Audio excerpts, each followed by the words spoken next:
All right, so we're going to begin part 2 of Unit 1 review.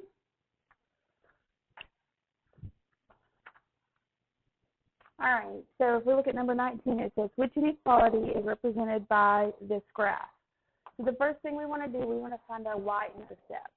Our y-intercept is right here at -5.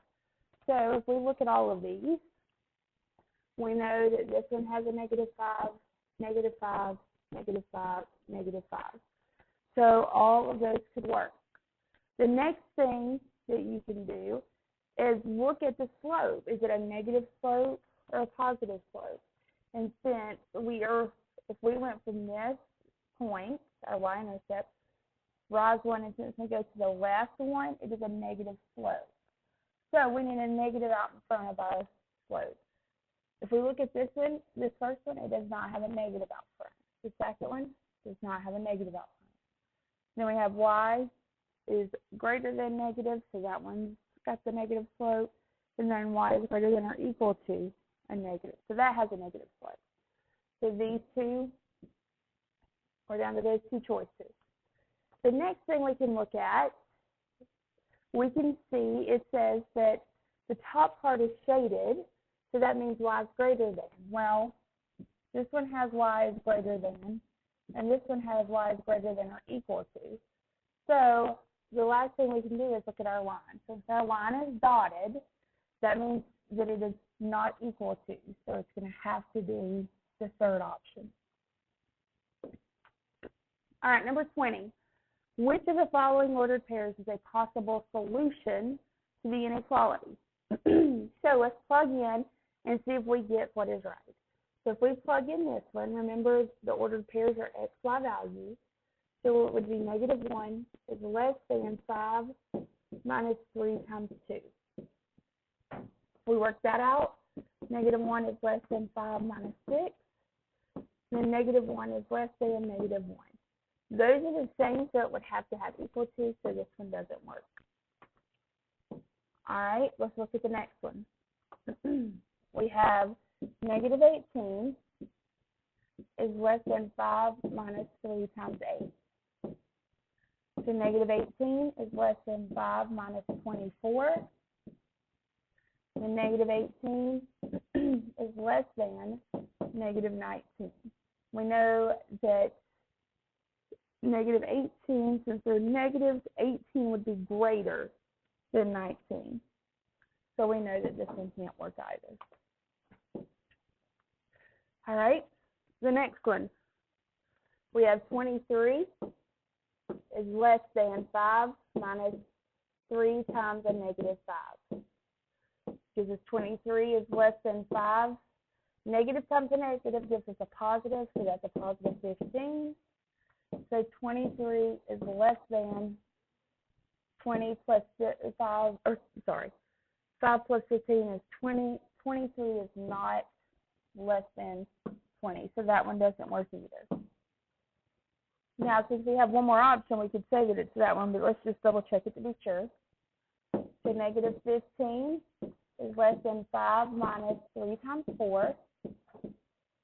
-15 is less than 5, -3 times a positive 4 is -12. -15 is less than -7. And since these are negatives, 7 is bigger. So this one is the one that works. All right, 21. What is the algebraic expression described by the phrase? The cost of 4 T-shirts, X.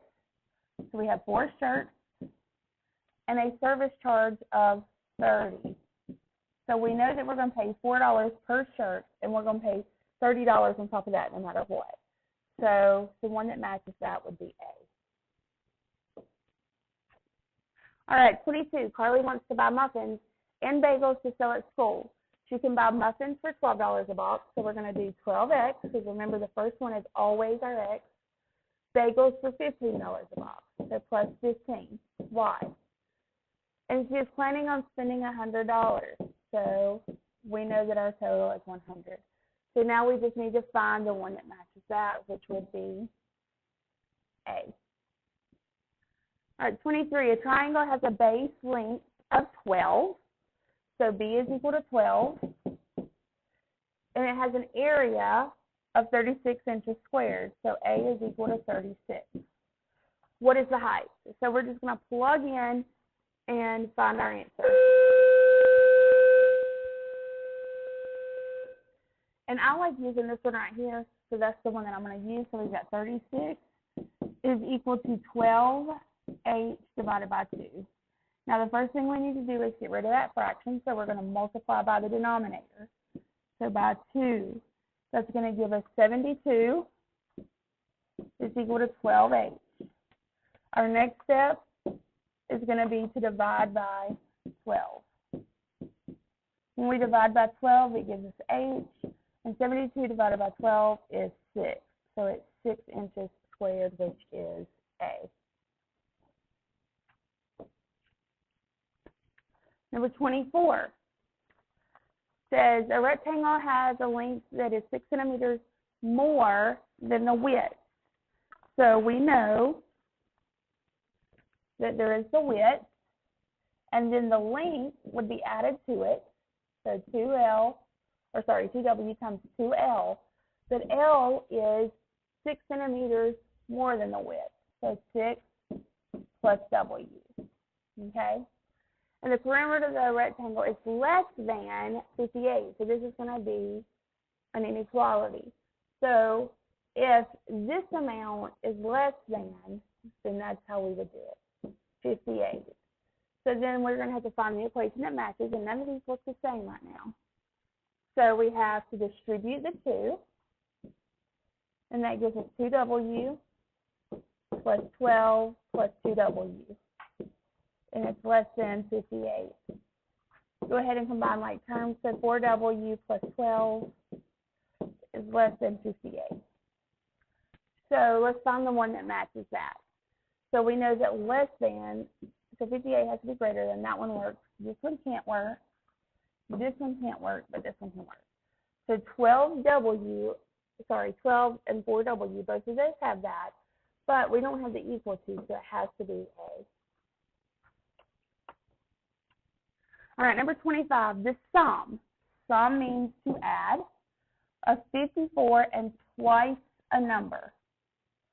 So we have 54 and the sum of it, so we're adding of twice a number. So that would be multiplication, so 2x is 100. So it's equal to 100. Now that's part 1. So write the equation.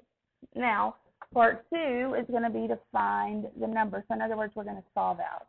So subtract 54 from both sides. That gives us 2x is equal to 46. Divide by 2. And x is equal to 23. And that's your answer. All right. We only have a few more, but if you want to, you could stop and try these on your own before I do them with you, and then that might kind of help you a little bit to see if you're getting them right or not. All right, there are 3 exams in a marking period. A student received grades of 88, so we have an 88, and an 85 on the first 2 exams. What grade must the student earn on the last exam to get an average of 90? So we know that we want to make a 90, and we don't know what we need on the 3rd exam. But we know to get an average, we have to add everything together and then divide by how many there are. So if we have 3 exams, we're going to divide by 3. Now let's solve out for x and we can find out. So multiply by 3. That's 88 plus 85 plus x is equal to 270. All right, next step is to combine like terms. So we have 173 plus x is equal to 270. Subtract 173 from both sides. That's going to give us x is equal to 97. So they need to make 97 on their next test to be able to get an average of 90. All right, the next one. Now we're dealing with graphing and all. So Sally sells bracelets and earrings at the fair. She sells bracelets for 15. So our first one is 15x. She sells earrings for 5. That's plus 5y. And she plans on earning 300. So we know that this is an equal to. So we're going to write and solve the equation. So we're solving out for y because we need in slope intercept. So we're going to subtract 15x from both sides.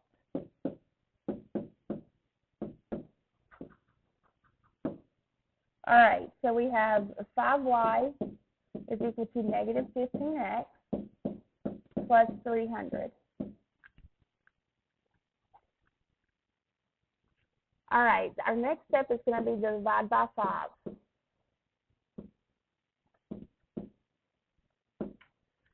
So that gives me y is equal to negative 15 divided by 5 is negative 3x. And then 300 divided by 5 is plus 60. All right, so now we have it in slope intercept form. So if we're going to label our sides, I'm going to extend the page a little bit. What went with X was bracelets. So we have $15 for bracelets. So our X is going to be bracelets. All right, and then Y, we had earrings. So we have earrings for Y. All right, and since we're labeling these so that way we can graph it, we know that our slope is a negative 3, but our y-intercept is a 60.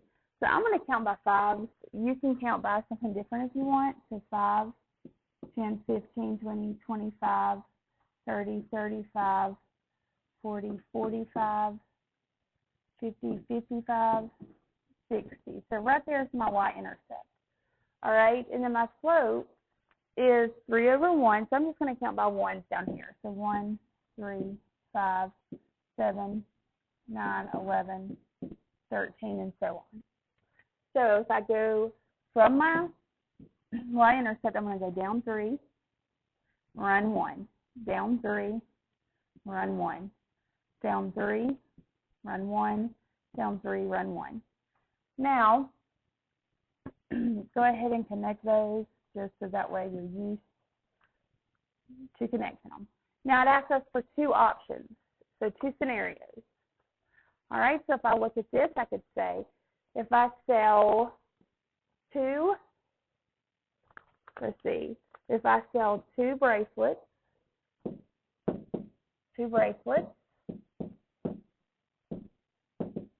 I need to sell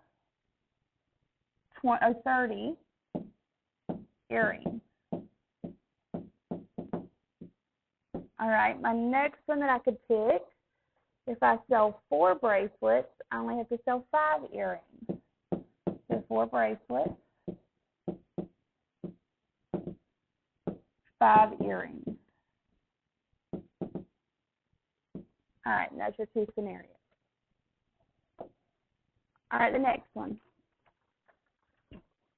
The High School Soccer Booster Club is selling home tickets for $10 a student. So it's $10 X. And let's go ahead and label our X. So it's students on X.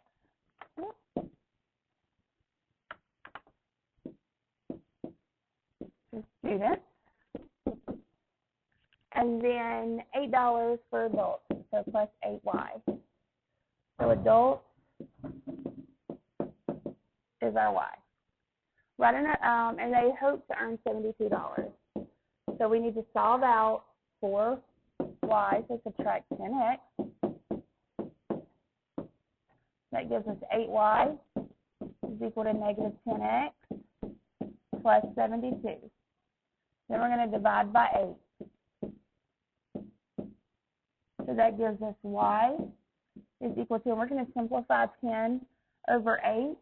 So it's going to be negative 5 over 4 x plus 9. All right. So since our y-intercept is 9 and our slope is negative 5 over 4, we can count by 1. So 1, and I'm skipping every other one so they just don't get crammed in there. 5, 7, 9. 1, 3, 5, 7, 9, and so on. All right, so our y-intercept is 9. All right, and then we're going to come down 5, and we're going to run 4. All right, and then we can't come down 5 more, but if we did,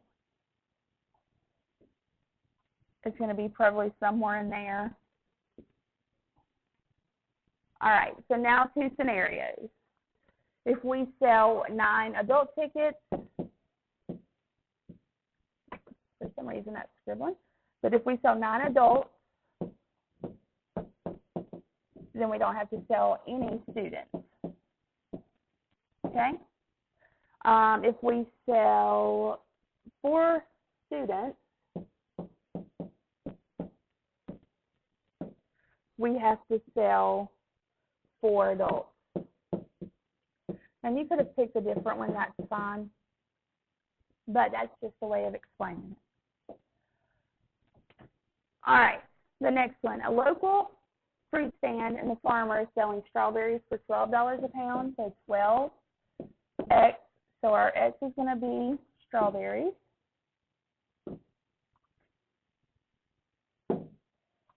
All right, so strawberries. And then they're selling oranges for $15 a pound, so 15Y. So this is going to be oranges, and I don't have much room on my paper to write, but you probably do. All right, and we're spotting an inequality. The farmer hopes to make more than 150. So this one's not going to have an equal to because they want to make more than that. It's not at least or at most. So more than means it's going to be greater than or less than. So if we want to make more than 150, then this is, we're going to have 12x plus 15y greater than. Okay? And of course, we're going to get y by itself. So subtract 12x from both sides. That's going to give us 15y is greater than negative 12x plus 150. Divide by 15. That's going to give us y is greater than, and we're going to simplify, so negative 4 over 5x plus 10.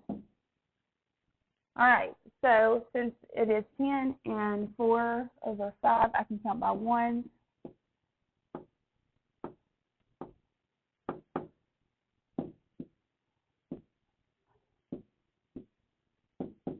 All right, so my y-intercept is 10. All right, and then I'm going to go down 4 and run 5. Down 4, run 5. And then I'm just going to go ahead, and since it is just greater than, there's no equal to, it's going to be dotted. There you go. Now we also have to shade. So since y is greater than, we're shading the top. And there you go. All right, but we still need 2 options. So we can do 5 strawberries, 6 oranges. So 5 strawberries, 6 oranges. All right, another scenario, we could do 9 strawberries, 3 oranges. So 9 strawberries, 3 oranges. All right, so there's our 2 options that we have. All right, the last one, we're going to graph the inequality. So remember, we've got to change the slope-intercept, so we've got to change it to y greater than or less than mx plus b. So 5x minus 3y is greater than 15. All right, so we're going to subtract 5x from both sides. That's going to give us a negative 3y is greater than negative 5x plus 15. Then we're going to divide by negative 3. Since we're dividing by a negative, we're going to flip our sign. So we get y is less than, negative over negative makes a positive, but 5/3 can't be simplified. And 15 divided by 3 is 5. So our y-intercept is negative 5. And then we're going to rise 5, run 3. Rise 5, run 3. All right. Since it is just a less than, it's a dotted line. All right. And it says y is less than, so we're going to shade the bottom. All right, your review is finished, so you can actually take and use this to your advantage and watch it as many times as you need to. You're good.